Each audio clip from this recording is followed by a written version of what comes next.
ओम सच्चिदानंद रूपाय विश्वोत्पत्त्यादि Hathaway तापत्रय विनाशाय गोविंदाय नमो नमः। ओम कृष्णाय वासुदेवाय हरे परमात्मने प्रणताक्लेशनाशाय गोविंदाय नमो नमः। नमस्कार, स्वागत है आपका आचार्यवाणी में। मैं आचार्य डॉक्टर विक्रमादित्य आपके साथ हूं और मिथुन राशि वालों के लिए दिसंबर का ये अंतिम भाग, 2024 का ये आखिरी भाग क्या कुछ करने जा रहा है, ये आपको समझने का अवसर है।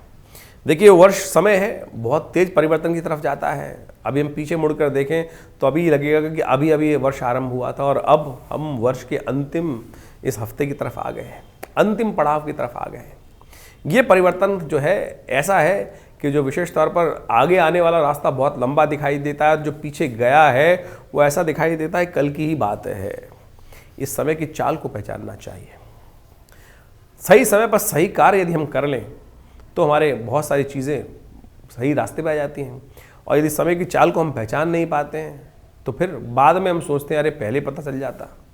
बहुत सारे क्षेत्रों में आप घूमते होंगे, बहुत सारी जगहें दिखाई देती होंगी, अरे हम पहले इधर आ जाते तो हमें पहले पूर्वाभास हो जाता तो हम पता नहीं क्या क्या कर लेते, बहुत सारी कितने और अमीर बन जाते। ऐसे भाव में उनमें उत्पन्न होते हैं। क्यों? क्योंकि हम सभी समय को चाल को पहचाना नहीं, भाग्य को पहचाना नहीं कि भाग्य कहाँ हमें ले जा रहा है। तो भाग्य के दृष्टिकोण से ज्योतिष विज्ञान एक ऐसा विज्ञान है जो भाग्य की चाल को आपको समझाता है। तो ये समय जो परिवर्तन की तरफ जा रहा है, मिथुन राशि वालों, बुध प्रधान राशि वालों, क्या कुछ कहाँ ले जा रहा है आपको ये समझ लेना चाहिए। ये जो समय दिसंबर का अंतिम काल है बहुत महत्वपूर्ण है। ये जाते जाते ग्रह जो समय जो है परिवर्तन की तरफ जा रहा है, कई सुंदर वेला, कई सुंदर योग आपके बन के तैयार हैं इस अंतिम समय में। उन समय का भी यदि आप देखिए, सफलता के लिए कोई बहुत बड़े समय की आवश्यकता नहीं होती है। कुछ ही समय मिल जाए तो उसमें वारे न्यारे होने के योग बन जाते हैं। वो चमत्कारिक समय कई बार उपस्थित होता है। हमको सही सफलता जो है वो क्या है, त्रयम संयम है, तीन चार चीज़ों का योग बन जाए, आप स्वयं तैयार हो जाएं और समय तैयार हो जाए तो बस वो तो खट से हो जाता है काम। तो ये ज्योतिष के दृष्टिकोण से आपको समझने की आवश्यकता है कब भाग्य जगने के अवसर आपको प्राप्त होने की स्थिति बनने वाली है। तो बुध प्रधान मिथुन राशि वालों, ये दिसंबर का अंतिम योग क्या लेकर आ रहा है आपके लिए, समझ लो। 21 तारीख से हम आरंभ कर रहे हैं। दिसंबर जो है षष्ठी तिथि उस दिन विद्यमान है, और साथ साथ ग्रह नक्षत्रों के दृष्टिकोण से जो योग बन रहे हैं वो पराक्रम से लाभ के योग बन रहे हैं, पुरुषार्थ से लाभ के योग बन रहे हैं, स्वार्थ से लाभ के योग बन रहे हैं आपकी राशि के दृष्टिकोण से। तो स्वार्थ थोड़ा सा रखने का आपको प्रयास करना चाहिए। स्वार्थ कई गलत चीज़ नहीं है। स्वार्थ वो गलत हो सकता है जैसे लोगों का अहित हो रहा हो और आपका केवल, लेकिन स्वार्थ थोड़ा सा स्वभाव, जो स्वार्थ है वो हर एक के मन में कहीं ना कहीं होता है, तो वो स्वार्थ होना कहीं गलत नहीं है। ध्यान रखिएगा, बहुत सारे लोग बदमाश आपके साथ आसपास इकट्ठा हैं, आपके समय को बर्बाद करने की स्थिति उत्पन्न कर सकते हैं, और आप भी ऐसे हैं कि उस बहाव में चले जा रहे हैं। अपना थोड़ा भाव रोको और थोड़ा समय का सदुपयोग करते हुए कार्य करो तो अच्छा रहेगा। यही सबसे बड़ा उपाय है इसके दृष्टिकोण से। इस दिन सायन दृष्टिकोण से सूर्य भी परिवर्तन की तरफ जा रहे हैं। हमारे यहाँ ज्योतिष के दृष्टिकोण से दो भाग हैं, सायन और निर्णायन। पृथ्वी जो है थोड़ी सी 22 डिग्री के आसपास, जो 22.5 डिग्री टिल्टेड है, उसके चीज परिवर्तन को समझने की आवश्यकता है। तो सायन पद्धति जो है उसको कहती है कि पृथ्वी का बिल्कुल सीधी पड़ती है, लेकिन जो हल्का सा कन्वर्जन है, हल्का सा पृथ्वी का टिल्टेड पना है, उस कैलकुलेशन को समझने के लिए निर्णायन पद्धति होती है। लेकिन सायन पद्धति जो विश्व में कई दृष्टिकोण से, पूरे वेस्ट में सायन पद्धति है, उसके अनुसार से सूर्य जो है वो उत्तरायण अभी हो जाते हैं। लेकिन हम ज्योतिष दृष्टिकोण से उसको 13 जनवरी को मानते हैं कि 13-14 जनवरी में जब सूर्य मकर राशि में प्रवेश करते हैं तब से उत्तरायण आरंभ होता है। तो ऐसे में विशेष तौर पर देखें, ये परिवर्तन का योग जो है आपके लिए बड़ा महत्वपूर्ण शनिवार है। तो ऐसे में अवश्य शनि को प्रसन्न करने के लिए पीपल के पेड़ के पास जाकर थोड़ा सा तिल अर्पित कर दीजिए, थोड़ा प्रदक्षिणा लगा लीजिए, थोड़ा जल अर्पित कर दीजिए, तिल के तेल का एक दीपक प्रज्वलित कर दीजिए। हो सके तो काली चीज़ों का दान, जैसे उड़द, साबुत उड़द का दान कर दीजिए, आपके लिए अच्छा रहेगा।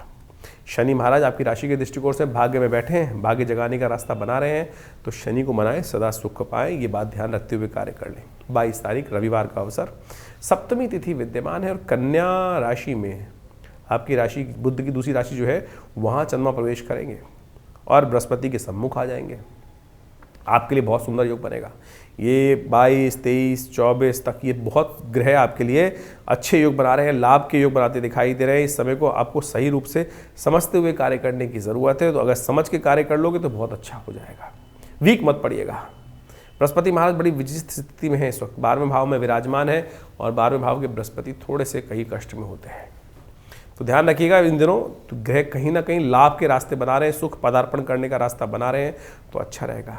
इस दिन विशेष रूप सप्तमी तिथि है, रविवार है, तो ध्यान रखिए काल भैरव विशेष कालाष्टमी कहा जाता है इसको, जो शुक्ल कृष्ण पक्ष की अष्टमी है। इस दिन शिव की आराधना करने से समस्त कष्ट दूर होने के योग बन जाते हैं। आप और एक बात और ध्यान रखें, पौष का महीना चल रहा है, खरमास चल रहा है। इस पौष के महीने को, खरमास को विशेष तौर पर शास्त्र के दृष्टिकोण से छोटा पितृपक्ष कहा जाता है और कालाष्टमी के दिन विशेष तौर पर अपने पितरों के निमित्त गरीबों को भोजन, ब्राह्मणों को भोजन, गायत्री का यज्ञ अवश्य करना चाहिए। इसी चीज़ को समझते हुए मैंने विवेकानंद योगाश्रम में इस शुभ तिथि में नवग्रह शांति महायज्ञ, गायत्री का महायज्ञ रखा है। आप भी इसमें सम्मिलित हो सकते हैं, कुछ आहुतियाँ दें, देखिए परिवर्तन का योग बनेगा। एक और परिवर्तन का योग बन रहा है, धनिष्ठा नक्षत्र में जो मंगल का नक्षत्र है उसमें शुक्र प्रवेश कर रहे हैं और आपकी राशि के दृष्टिकोण से शुक्र महाराज इन दिनों कह रहे हैं कि जितने धर्म में युक्त होगे ना उतना बढ़िया रहेगा। मन को तामसिकता से हटाकर धर्म में युक्त करने का प्रयास करें।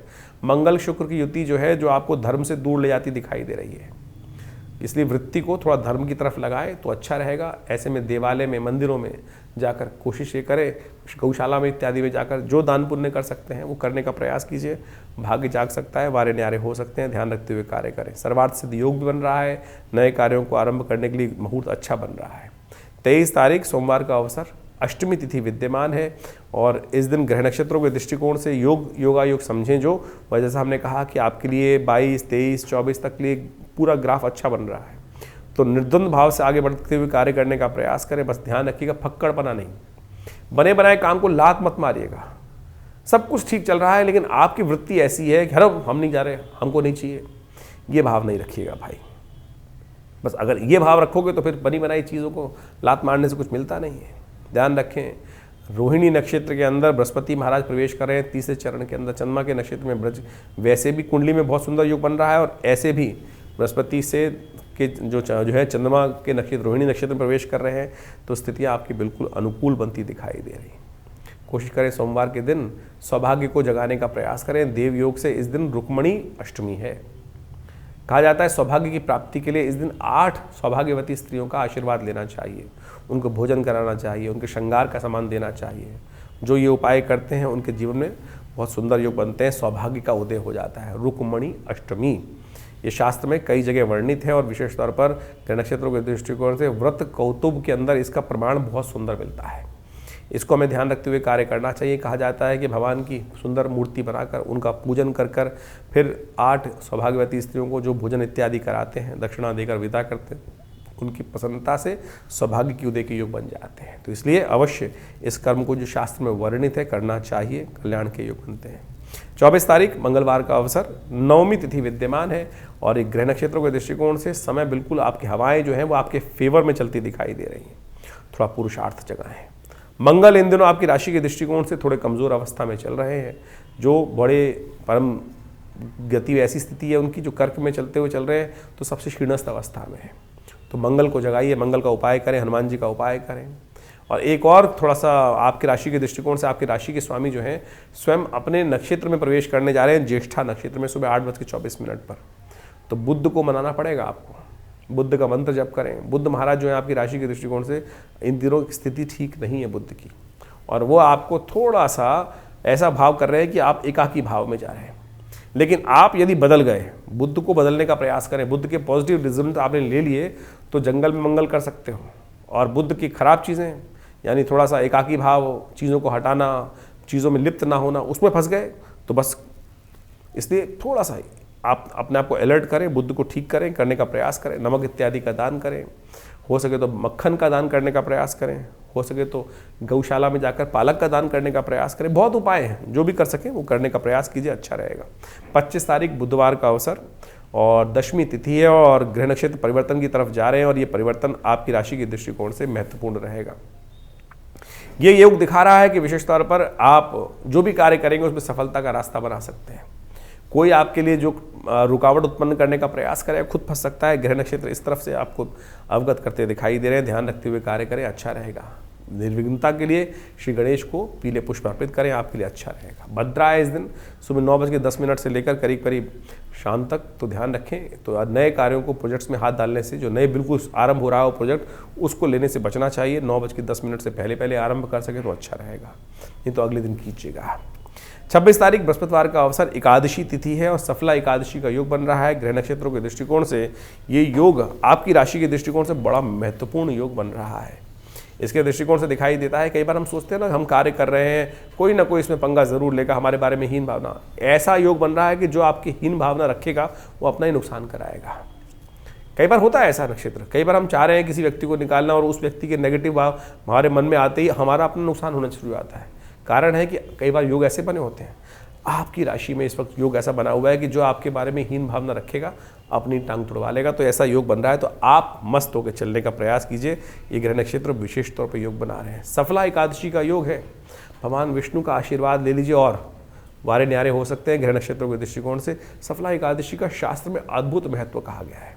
हमारे पुराण जो हैं वो कथाओं के माध्यम से हमारी अज्ञानता को दूर करने का रास्ता बनाते हैं।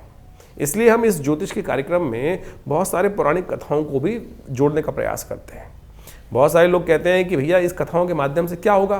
कथाएं आपकी बुद्धि को खोलती हैं, नहीं तो आप क्या होता है, आप विडंबनाओं में फंस जाते हैं, उपायों के चक्कर में फंस जाते हैं। उपाय है क्या? काउंसलिंग ही तो है। तो हम काउंसलिंग को सही रूप से करने का प्रयास करें। कथाएं वो काउंसलिंग कराती है, हमारे मनोमस्तिष्क के विचारों को बदलने का प्रयास करती हैं। तो इस पौराणिक कथा को समझें जो पद्म पुराण के अंदर आई है। देखिए, बहुत सुंदर योग बन रहा है, विशेष तौर पर हमें समझने की आवश्यकता है। 26 तारीख को बृहस्पतिवार के दिन एकादशी पड़ रही है, सफला एकादशी, जिसका बारे में हमने आपको बताया अभी। ये सफला एकादशी जो है सफलता देने के लिए अद्भुत है। कई बार हमारे जीवन में, हमारे मनोमस्तिष्क में ऐसे विचार उत्पन्न हो जाते हैं जो हमें कई बार हीन भावना में डाल देते हैं, कष्ट उत्पन्न करने के योग बना देते हैं। शास्त्र में कथा आती है कि सफला एकादशी के रूप में, जो पौष मास के कृष्ण पक्ष की एकादशी है, सफला एकादशी के रूप में जानी जाती है। और ये एकादशी इस प्रकार से है कि बहुत प्राचीन काल में विशेष तौर पर शास्त्र में कहा गया है, चंपावती नाम का एक क्षेत्र था और वहाँ पर एक सेठ रहते थे। उनका जो पुत्र था वो कई गलत कार्यों में लग गया। जीवन है, कई बार गलत व्यक्ति हो जाते हैं, नशा इत्यादि जितने भी व्यभिचार कर्म हो सकते हैं उन सब में कार्य करने की वजह से कहा जाता है कि वो अपने पिता की धन संपदा जो थी सबसे विहीन हो गया। जब गलत कार्य में लगोगे और पाप कृत्य में निवृत्त हो गया। पाप कृत्य में लगने के कारण से कहा जाता है कि कई बार जीवन में इस प्रकार के भाव उत्पन्न हो गए कि सब कुछ भाग्य, सौभाग्य जो था वो बिल्कुल धर्मविहीन, श्रीविहीन, सब कुछ उसके जीवन में योग बन गया। कहा जाता है कई वर्ष तक इस प्रकार का योग चलता रहा, कुछ रास्ता नहीं दिख रहा था। तो भाग्यवश परमात्मा प्रसन्न होने का योग समझे कि परमात्मा प्रसन्न कैसे होते हैं। कहा जाता है कि भिक्षा मांगने तक की स्थिति हो गई, जब इधर उधर भटकता रहता था। तो एक दिन एकादशी की सुंदर योग था, देव योग से योग बना, कहीं ना कहीं पूर्व जन्म का संस्कार होगा।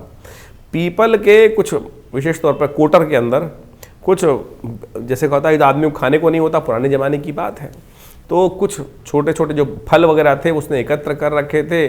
और जब जैसे विक्षिप्त आदमी होता है, उसने पीपल के कोटर में उनको रख दिया। कथा को मूल रूप से समझने की आवश्यकता है कि परमात्मा प्रसन्न करने के लिए हम बड़े बड़े कार्य करते हैं, बड़े बड़े कार्य करने का प्रयास करते हैं और उनको प्रसन्न करने का प्रयास करते हैं। परमात्मा तो अनायास ही बिना सोचे समझे कार्यों से भी प्रसन्न हो जाते हैं। समझे, ये भाग्य को सौभाग्य में परिवर्तन करने का रास्ता। कहा जाता है कि उस व्यक्ति ने विशेष तौर पर क्या किया कि उस जो राजकुमार था, जो सेठ जी का लड़का था, उसने जब विक्षिप्त हो गया तो फल फूल इकट्ठे करके लाए और पीपल के कोटर में उसको रख दिए और कालांतर में फिर आगे चला गया, कहीं भूल गया। पीपल के अंदर साक्षात भगवान का वास कहा जाता है, साक्षात विष्णु स्वरूप पीपल के पेड़ को कहा जाता है।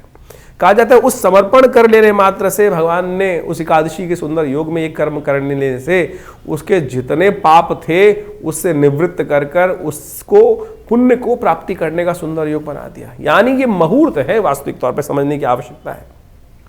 जो लोग अनायास ही भगवान के प्रति समर्पण भाव से कार्य कर देते हैं इस मुहूर्त में, तो उनको उनके कर्मों से मुक्ति प्राप्त करने का, पाप कर्मों से मुक्ति प्राप्त करने का रास्ता बन जाता है। तो जो विचार कर शुभ रूप से मंत्र जप कर भगवान का व्रत करते हैं तो उनके पुण्यों की कितनी वृद्धि हो सकती है, ये इस कथा का मूल है। ये सफला एकादशी इस प्रकार से इसलिए कहा जाती है सफलता एकादशी, जो सफला एकादशी के रूप में इसका नाम है। तो आप समझे पद्म पुराण की कथा है ये। आज हम कथाओं को विभिन्न रूप से, अलग अलग रूप से उपस्थित करने का प्रयास करते हैं, लेकिन शास्त्रों में इसका महत्व ये कहा गया है कि हम ये मनसा वाचा कर्मणा भी यदि परमात्मा का भजन कर लें तो अनेक प्रकार से, तो कहा जाता है कि वो विशेष तौर पर जब इस प्रकार से उसने कर्म किया और उसका पुण्य प्राप्त हुआ तो पुनः राज्य जो पिता का राज्य था उसको देव प्रताप से, सुंदर योग से पुनः मिल गया। तो आप समझें, इस प्रकार से हमें अवश्य कुछ ना कुछ करते रहना चाहिए, उससे कष्ट से निवृत्ति के योग बन जाते हैं। तो इसको अवश्य करें, इससे आपके कष्ट दूर होने के सुंदर योग बनेंगे। तो मिथुन राशि वालों, आपने ये समझा कि किस प्रकार से एकादशी का इतना महत्व है। छोटी सी कथा का सार ये है कि आप जो हो चुका, रात गई बात गई, भूल जाइए। अब सांप निकल चुका, लकीर को पीटे जाओ। जो गलत हो गया, शुभ हो गया, छोड़ दीजिए ना। उसको ठीक करने का रास्ता, इतना छोटा सा रास्ता, वो भगवान तो हमारे लिए फॉर्मूला खोल के 24 घंटे बैठे हैं। हारिए ना हिम्मत, बिसराइए ना राम, राम राम रटते रहो जब तक घट में प्राण। कभी तो दीन दयाल के भनक पड़ेगी, उनके कान में कभी तो भनक पड़ेगी। तो यही ध्यान रखते हुए कार्य करें। और जिस दिन आपके माता पिता गुरुजन जो होते हैं, वो हल्का लगता है हमको हमसे गुस्सा हो गए हैं, अरे नहीं, जाके जिस दिन उनसे प्यार से 2 बोल दोगे ना, इसी प्रकार से भगवान के समक्ष जाकर अपने हृदय के उद्गार उपस्थित कर दो, क्षमा हो जाएगी जो भी गलत कार्य हुआ। तो ये सिद्धांत वो बताता है आपको। तो इसको समझते हुए कार्य करो। बहुत अच्छे हैं, ग्रह नक्षत्रों के दृष्टिकोण से समय अच्छा चल रहा है, परिवर्तन का रास्ता बन रहा है आपके लिए। जैसा हमने कहा, दिसंबर का अंतिम काल बहुत महत्वपूर्ण योग लेकर आ रहा है आपके लिए। 27 तारीख का दिन ऐसा ही दिखाई देता है। शुक्रवार का अवसर, द्वादशी तिथि विद्यमान है और आपके चंद्रमा परिवर्तन करके जहाँ जा रहे हैं वो थोड़ा सा आपके लिए भारी रहेगा स्वास्थ्य के दृष्टिकोण से, लेकिन बृहस्पति से दृष्ट है तो कहीं सफलता देने के योग भी बनाते दिखाई दे रहे हैं। धन का आगमन, रुके हुए धन को लाने का रास्ता, रुका हुए काम को पूर्ण करने का रास्ता आपको प्राप्त हो सकता है। ध्यान रखिएगा, स्वास्थ्य के दृष्टिकोण से समय भारी है, मौसम परिवर्तन की तरफ है, तो जो थोड़ा स्वास्थ्य के मामले में कहीं ना कहीं खर्चे करने के रास्ते में, कहीं ना कष्ट देने के रास्ते में कुछ योग बन सकते हैं, ध्यान रखें उसके लिए। एक और परिवर्तन का योग बन रहा है। शनि महाराज चलते हुए पूर्वा भाद्रपद के प्रथम चरण में प्रवेश करेंगे, जो बृहस्पति का नक्षत्र है, और खास तौर पर ग्रह नक्षत्रों के दृष्टिकोण से थोड़ा ध्यान रखने की जरूरत पड़ेगी। मिथुन राशि वालों के लिए अच्छा है कि ऐसे में विशेष तौर पर थोड़ा सा सुंदर कार्य करने का प्रयास करें, विष्णु सहस्त्र नाम का पाठ करें। इस दिन स्वरूप द्वादशी है, कहा जाता है कि भगवान विष्णु का सुंदर पूजन करना चाहिए। वृतार ग्रंथ के अंदर विशेष तौर पर वर्णन किया जाता है कि इस दिन श्रद्धा भगवान के साथ भगवान विष्णु का स्तवन करें और घी और तेल से उनके मंत्र का, ओम नमो नारायणाय, इस मंत्र का स्तव करते हुए ओम नमो भगवते वासुदेवाय, विष्णु सहस्त्रनाम, जिसका भी हो, हम सब 108 आहुतियाँ तिल के द्वारा और घी के द्वारा दें तो कहा जाता है कि जीवन में जो भी कुछ कष्ट किए हों, गलत कार्य किए हों, उससे निवृत्ति का योग बन जाता है। 2-3 दिन के लिए ग्रह नक्षत्र थोड़े भारी हैं, लेकिन कई मामलों में अच्छे और भारी दोनों दिखाई देते हैं। तो 50-50% चांसेस दिखाई दे रहे हैं ग्रह नक्षत्रों के दृष्टिकोण से सही करने के लिए। तो उसका लाभ आप लेने के लिए इन उपायों को करते हुए, सहारा लेते हुए करेंगे तो अच्छा रहेगा। 28 तारीख का दिन, शनिवार का दिन, शनि प्रदोष का योग बन गया है। इस दिन त्रयोदशी तिथि, उदया तिथि है। ग्रह नक्षत्रों के दृष्टिकोण से जो चंद्रमा छठे भाव में चल रहे हैं वो कहीं ना कहीं कष्टकारी के, लेकिन बृहस्पति से दृष्ट हैं, वो कहीं ना कहीं शुभकारी है। तो बस आपको ध्यान रखना है कि अननेसेसरी खर्चों से बचना है, अननेसेसरी के जुर्मानों से बचना है, गलत लोगों की संगत से बचना है, क्योंकि इस वक्त मंगल भी शुक्र के जिस प्रकार का योग बना रहे हैं, शुक्र के साथ जिस प्रकार का, और शुक्र महाराज बहुत कमज़ोर अवस्था में है, तो उनको ठीक करने के लिए क्या है रास्ता? शनि प्रदोष का उपयोग करें।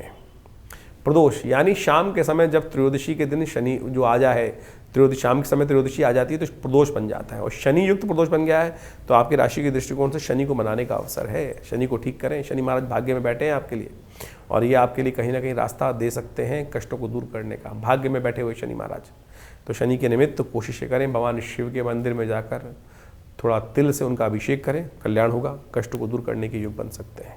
इस दिन शुक्र भी पहुंच जाएंगे रात्रि में, करीब 11:40 पर शुक्र भी शनि के साथ पहुंच जाएंगे, और ये आपके लिए आने वाले समय में बहुत लाभ के रास्ते बनाएंगे। ये बहुत शुभ, शनि और शुक्र की युति कहा जाता है कि बहुत महत्वपूर्ण होती है, बहुत बढ़िया लाभ के योग बनाती है। एक और ध्यान रखिएगा, 28 और 29 तारीख को अनुराधा और ज्येष्ठा नक्षत्र हैं। इन नक्षत्रों में जन्म लेने वालों को मूल शांति अवश्य करानी चाहिए। यदि आप भी इन नक्षत्रों में जन्म लिए हैं और मूल शांति नहीं हुई है 27 दिन तक, तो कभी भी जब भी ये महीने में घूम कर आ रहे हैं उस दिन से लेकर 27 दिन तक मूल शांति अवश्य करा लीजिएगा। 29 तारीख का दिन रविवार का दिन है, चतुर्दशी दिन है, मासिक शिवरात्रि का योग है, ग्रह परिवर्तन की तरफ जा रहे हैं, और ये परिवर्तन आपके लिए बहुत महत्वपूर्ण रास्ता बना सकता है। ध्यान रखते हुए कार्य करने की ज़रूरत है।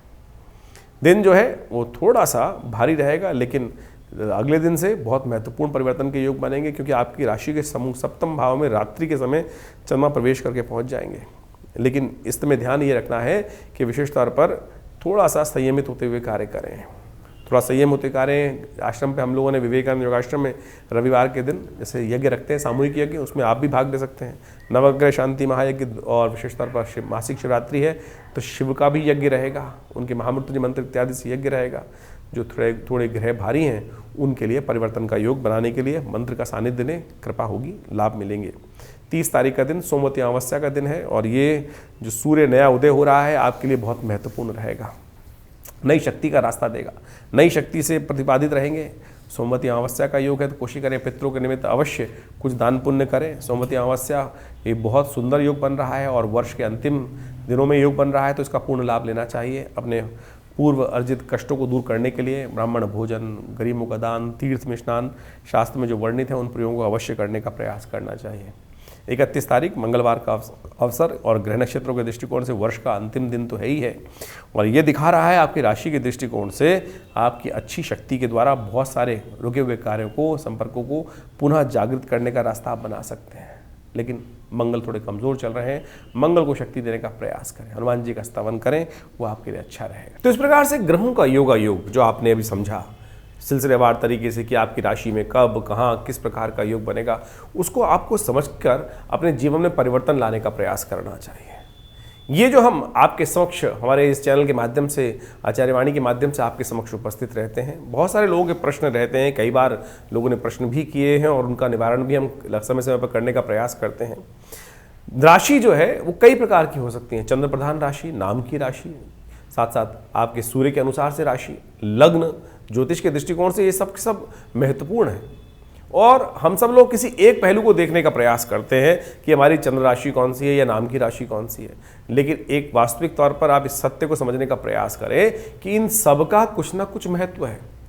जैसे न्यूमरोलॉजी के अनुसार से आप समझें कि आपका नाम XYZ कोई भी नाम है, किसी का रवि नाम है, किसी का कृष्ण नाम है, किसी का कुछ और नाम है, उस नाम के अनुसार से उनके विभिन्न प्रकार से लोग, जैसे कृष्णपाल सिंह किसी का नाम है, किसी कोई केवल कृष्ण ही यूज़ करता है, कोई KP सिंह यूज़ करता है, कोई केवल पाल ही बोलता है एक नाम को, तो आप समझो उसका अलग अलग प्रभाव पड़ेगा क्योंकि न्यूमरोलॉजी के हिसाब से किस प्रकार से कितने शब्दों का कितनी वाइब्रेशन उत्पन्न हो रही हैं उसके अनुसार से प्रभाव होता है। इसी प्रकार से आपके जीवन में ज्योतिष के दृष्टिकोण से आपकी चंद्र राशि एक है, नाम की राशि अलग है, उसके बाद से आपकी लग्न राशि अलग है, तो उन सब का प्रभाव कुछ ना कुछ आपके जीवन में पड़ रहा है। जब हम जन्मपत्री का विश्लेषण करते हैं, आप तो राशि के अनुसार सुनने का प्रयास करते हैं, लेकिन जब कि ज्योतिषी जन्मपत्री का विश्लेषण करता है तो उन समस्त पहलुओं को देखते हुए आपके भविष्य का निर्धारण करने का हम प्रयास करते हैं और गतिविधि को समझते हुए, जीवन में अनुभव लेते हुए कि किस प्रकार के ग्रहों का योग किस प्रकार से कैसे बनने वाला है, उन सबको समझते हुए व्यक्ति के जीवन के घटनाक्रम जिस प्रकार के बनने वाले हैं, कैसे बनने वाले हैं, उन सब का अच्छे से अन्वेषण करने के उपरांत ही भविष्य के बारे में हम आपको बताने का प्रयास करते हैं। राशि भी बड़ी महत्वपूर्ण है। राशि ऐसा नहीं है कि जैसे यहाँ पर हम ज़्यादातर चंद्र राशि का उपयोग करते हैं कि चंद्रमा आपकी जिस राशि में है, आपकी जन्मपत्री के अनुसार से नाम को भी आप देख सकते हैं। बहुत सारे लोग आए संसार के अंदर जिनके पास बहुत सारे आज की तारीख में उनका date of birth, time of birth, place of birth confirm नहीं होता, तो आपके नाम की राशि के अनुसार भी हमारे इस भविष्यफल को देख सकते हैं। लेकिन वास्तविक तौर पर यदि आप अपने भाग्य को सही समझना चाहते हैं तो ज्योतिष की सहस्त्रों शाखाओं में से ज्योतिष की गणना जो है वो वास्तविक तौर पर बहुत चमत्कार उपस्थित कर सकती है, बहुत सारी चीज़ों को पहले से हमें अवगत करा सकती है क्या कुछ होने वाला है। बहुत सारे लोगों के पास जन्मपत्री भी नहीं है, डेट ऑफ बर्थ भी नहीं है, तो उनकी हाथ की रेखाएँ तो हैं, प्रश्न लग्न तो है। ऐसा नहीं है कि ज्योतिष वहाँ पर आपको लाभ नहीं देगा। आपकी हाथ की रेखाओं को समझकर, आपकी हाथ की रेखाओं को पढ़कर हम आपके भविष्य के संबंध में बहुत कुछ बातें जानने का सुंदर रास्ता बनता है। तो इसलिए ज्योतिष विज्ञान, पामिस्ट्री जिसे कहा जाता है, एक ऐसी ही चमत्कारिक विधा है। इन समस्त चीज़ों को मिलाकर ज्योतिष विज्ञान एक इतना व्यापक विषय बन जाता है कि जो अपने जीवन में क्या कुछ होने वाला है उसको पहले से आपको समझाने का रास्ता दिखा सकता है। तो इसलिए ज्योतिष को वास्तविक तौर पर अपने जीवन में स्थान देने का प्रयास करें, भ्रांति ना उत्पन्न करें। देखिए, भविष्य परिवर्तनशील है। ज्योतिष की गणनाएं ये साफ साफ तौर पर दिखाती है कि जो गणनाएं बनी वो आपके जीवन में उस प्रकार की घटना का योग बनाती दिखाई दे रही हैं। तो यदि हम कोई अशुभ भाव बन रहा है, ज्योतिष का योग बन रहा है, अशुभ योग बन रहा है, तो क्या आप, एक प्रश्न उठता है यहाँ पर, क्या आप उसको बदल सकते हैं? अगर ज्योतिष में सब कुछ वास्तविक तौर पर इसी प्रकार से गणनाओं को बता के कहा गया कि नहीं अवश्यम भावी है, नहीं, ये बात समझ लें कि अवश्यम भावी तो है लेकिन परिवर्तनशील है आपके कर्म के अनुसार से। यदि आप उसका उपाय करते हैं, ज्योतिष में जो रेमेडीज बताई जाती हैं, उपाय बताए जाते हैं, वो इसलिए बताए जाते हैं ना कि इसको परिवर्तन करने का हमें प्रयास करना चाहिए। यदि हम परिवर्तन की तरफ चलें तो सत्य माने वो परिवर्तन के रास्ते आपको प्राप्त हो सकते हैं। कहीं ना कहीं जो सूली है उसका छोटा सा कांटा के रूप में जीवन में वो भार जो है, यदि आप कर्म को ठीक कर ले तो बिल्कुल बन सकता है। इसीलिए निदान, ज्योतिष का जो निदान का भाग है, जो रेमेडियल एस्पेक्ट है, चाहे वो मंत्र विज्ञान है, चाहे वो औषध विज्ञान है, चाहे वो दान है, या विभिन्न प्रकार के जो छोटे छोटे अनेक प्रकार के उपाय शास्त्र में वर्णित हैं, कहीं गलत नहीं है। तो इसको हमको सत्य रूप में समझने का प्रयास करना चाहिए। ज्योतिष एक बिल्कुल हमने प्रत्यक्ष रूप से देखा, ज्योतिष में गणनाएं दिखा रहे थे, मृत्यु कालक योग था, मृत्यु तुल्य योग था, लेकिन महामृत्युंजय मंत्र इत्यादि का जप किया गया, अनुष्ठान किए गए, बहुत सारे दान पुण्य किए गए, औषध विज्ञान का उपयोग किया गया, तो वो योग टला। बिल्कुल टल सकते हैं ये समस्त चीज़ें, भगवान की कृपा। इस संसार में समझ लें, किसी के जीवन में संतान का योग नहीं था, उन्होंने भगवान की साधना करी और उनके जीवन में ज्योतिष गणनाओं के अनुसार से ही उपाय को करने के बाद, परमात्मा की कृपा के बाद वो रास्ता बन जाता है। तो इस बात को हमको सत्य रूप में समझने का प्रयास करना चाहिए। ज्योतिष कहीं विचित्र विडंबनाओं को मन में हम रख लेते हैं अपने अपने भाव में कि अरे नहीं, ऐसा नहीं होगा, ज्योतिष कपोल कल्पित है या कुछ भ्रांति उत्पन्न करती है। भ्रांति तो कुछ भी उत्पन्न कर सकती है, आपका मस्तिष्क स्वयं भ्रांति उत्पन्न करता है। आप ये समझें कि किस चीज़ क्या क्या भ्रांति उत्पन्न कर, भ्रांति तो हम स्वयं उत्पन्न कर रहे हैं। शास्त्र ज्योतिष जो है वो तो अनादिकाल से गणनाओं के अनुसार से देखें कितनी परिष्कृत गणनाएं हमारे भारतीय संस्कृति में, शास्त्र में बताई गई हैं, और उन गणनाओं को हम तो स्वयं जीवन में देखते हैं। बहुत सारे लोग जन्मपत्री दिखाने आते हैं और जब वो बात देखने का प्रयास करते हैं बहुत सारी जन्मपत्रियों में, तो वो बिल्कुल सत्य निकलती है। कहाँ से? वो केवल गणना, केवल कुलावे नहीं है। गणनाओं को, ज्योतिष के जो ग्रह योग को सिद्धांतिक तौर पे समझा और वही गणना का प्रयोग ज्योतिष के दृष्टिकोण से, चाहे वो जैमिन का, पाराशर का या किसी भी शास्त्र के अंदर आए हुए योग हैं, उनको यदि वहां लगा के देखा तो बिल्कुल 100% सत्य निकलते हैं। तो इसको वास्तविक तौर पर केवल इग्नोर ना करें। बहुत सारे लोग आपके समय समय पर आपके मनोमस्तिष्क में भ्रांति, कई कमेंट भी लिख देते हैं लोग कि ज्योतिष कपोल कल्पित है। अभी तो आप केवल राशि के अनुसार से हमारे इन वीडियोस को सुनने का प्रयास करते हैं, लेकिन ज्योतिष की प्रत्यक्ष घटनाएं जब सामने आती हैं ना, तब वास्तविक तौर पे सत्य का भान होता है बिल्कुल। तो उसको इस जो मानसिक तौर पर विचित्र विडंबनाएं मन में उत्पन्न हो रही है, उनको हटाने का प्रयास कीजिए और ज्योतिष को सत्य रूप में समझने का प्रयास करिए। ज्योतिष का संसार ही ऐसा अद्भुत है कि जिसके अंदर शास्त्र में वर्णित हजारों बातें, हजारों लोगों ने इसका, लाखों अरबों लोगों ने इसका लाभ लेने का भारतीय संस्कृति से प्रयास किया। पूरे विश्व में इसको कहीं ना कहीं स्थान दिया जाता है, तो आप उसको स्थान देंगे, समझेंगे तो बहुत अच्छा रहेगा। तो ये हमने आपके समक्ष जो भविष्य का गणनाओं के अनुसार से भाव रखा है, उसको यदि सही रूप से आप समझें तो बहुत अच्छा रहेगा। नया वर्ष आने को है और नए वर्ष के अनुसार से जो जाता समय जो है वो आपको क्या कुछ देखे जा रहा है, इसको आपने सही समझने का प्रयास किया। लेकिन फिर भी हम कहेंगे ज्योतिष को बहुत वृहद रूप से समझने का प्रयास करें। यहाँ तो हम केवल राशि के दृष्टिकोण से, क्योंकि ये संसार में सबसे आसानी से समझ में आ जाता है।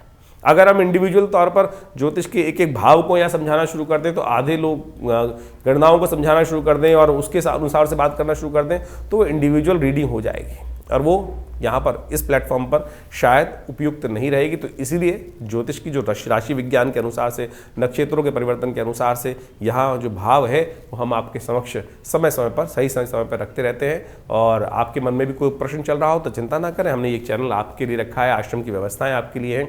व्हाट्सएप के माध्यम से आप तुरंत हमें अपने प्रश्नों को भेज सकते हैं। हम प्रयास करेंगे उन समस्त प्रश्नों का सही उपयुक्त समय आपको दे सकें, और व्हाट्सएप के माध्यम से जो प्रश्न प्राप्त होते हैं उनके निदान भी हम जल्दी से जल्दी देने का प्रयास करते हैं। लेकिन बहुत सारे लोगों के प्रश्न आ रहे होते हैं, नंबर्स आपके सामने स्क्रीन पर चल रहे हैं, उन पर आप अपने प्रश्नों को भेज सकते हैं। पर्सनल अपॉइंटमेंट देने के लिए भी उसमें पूरी व्यवस्था आपको व्हाट्सएप के माध्यम से, उस प्रश्न के माध्यम से जो आप भेजेंगे, जो आप इंक्वायरी भेजेंगे, उसमें हम पूरी तरह से हमारे आश्रम संस्थान की तरफ से देने का हम प्रयास करते हैं। बहुत सारे लोग, एक बात और ध्यान रखें, आजकल बहुत सारे लोग हमारे नाम से, कई सारे लोग कह देते हैं कि आचार्य विक्रमादित्य से हम डायरेक्टली बात कर रहे हैं, और बहुत सारे लोग हमारे पास कई प्रकार इस प्रकार की सूचना आई हैं।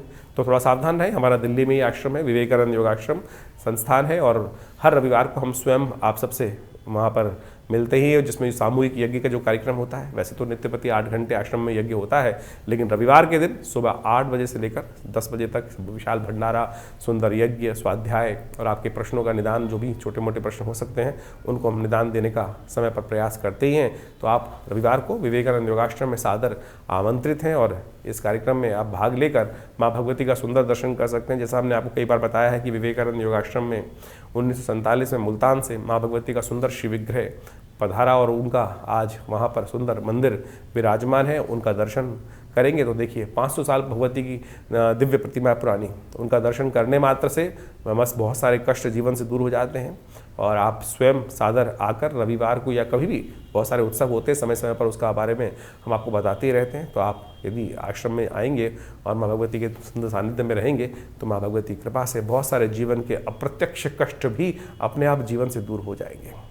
साथ साथ विवेकानंद योगाश्रम के माध्यम से हम यहाँ समय समय पर बहुत सारे यज्ञ इत्यादि, बहुत सारी कथाएं, बहुत सारे सुंदर कार्यक्रम समय समय पर आपको बताते रहते हैं, वो होते ही रहते हैं। इसके अलावा योग, प्राकृतिक चिकित्सा, आयुर्वेद का एक पूरा 100 बेड का हॉस्पिटल भी चल रहा है, जिसमें बहुत सारे लोग आकर अपने स्वास्थ्य संबंधी समस्याओं का निदान भी यहाँ पर करते हैं। और बहुत सारी भारतीय पराविद्याओं के संबंध में, चाहे वो मंत्र विज्ञान है, चाहे वो योग विज्ञान है, चाहे वो यज्ञ विज्ञान है, आयुर्वेद, मुद्राएं और इस प्रकार से योग की बहुत सारी सहस्त्रों शाखाएं, प्राणायाम इत्यादि, हठ योग इत्यादि पर बहुत सारा शोध कार्य, कुंडलनी योग, ध्यान योग, इस पर समय समय पर हम प्रकाशित भी करते रहे। करीब करीब 50 पुस्तकें आश्रम की तरफ से प्रकाशित की गई हैं, जो विभिन्न योग इत्यादि के क्षेत्र में, अध्यात्म के क्षेत्र में बहुत अद्भुत स्थान रखती हैं। तो आप हमारी संस्थान से जुड़कर अपने जीवन में पूरा महत्वपूर्ण परिवर्तन लाने के लिए सुंदर योग बनाएं। स्वागत है आपका विवेकानंद योग आश्रम में।